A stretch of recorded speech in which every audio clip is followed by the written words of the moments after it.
Already ஒரு வீடியோவில் வந்துட்டு ஃபைலை வந்து அப்லோட் பண்ணுறது பார்த்துருக்கோம். இப்போ நம்மகிட்ட ரீட்மி ஃபைல் இல்லாமல் எப்படி அப்லோட் பண்ணுறது வந்து பார்க்க போகிறோம். நியூ கொடுத்துட்டு இது வந்துட்டு உங்களுக்கு என்ன நேம்னாலும் கொடுத்துக்கோங்க. நான் ப்ராஜெக்ட் ஆல்ரெடி சொல்லியிருந்தேன். இதில் வந்துட்டு அந்த ஆல்ரெடி நம்ம நேம் வச்சுருந்தா வரலண்ணா. அப்புறம் என்ன பண்ணால் அதோட அடிஷ்னலாக ஏதாவது ஒரு இப்போ நான் எக்ஸாம்பிள் 2ன்னு போட்டுருக்கேன். ஓகே வந்துருச்சா? டிஸ்கிரிப்ஷன் நீங்கள் வேணால் வச்சுக்கலாம், இல்லை ஸ்கிப் பண்ணிக்கலாம். விசிபிலிட்டி வந்து பப்ளிக்காக வச்சுருக்கேன். இப்போ வந்து ரீட்மி ஃபைல் இல்லாமல் எப்படி கிரியேட் பண்ணி அப்லோட் பண்ணுறது பார்க்கணும். கிரியேட் ரெபாசிட்டரி கொடுத்துட்டு இந்த மாதிரி ஓப்பன் ஆகணும்.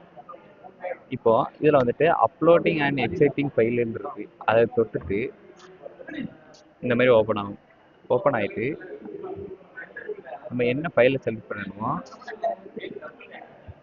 அதே மாதிரி அதெல்லாம் ட்ராக் பண்ணிடணும்.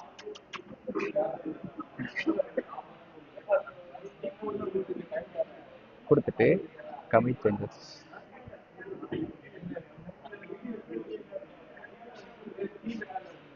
அவ்வளோதான். நம்மளோட இது வந்துட்டு ரீட்மி ஃபைல் இல்லாமல் இப்போ வந்து ஃபைலை வந்து அப்லோட் பண்ணிடுச்சு. அவ்வளோதாங்க, சிம்பிள்.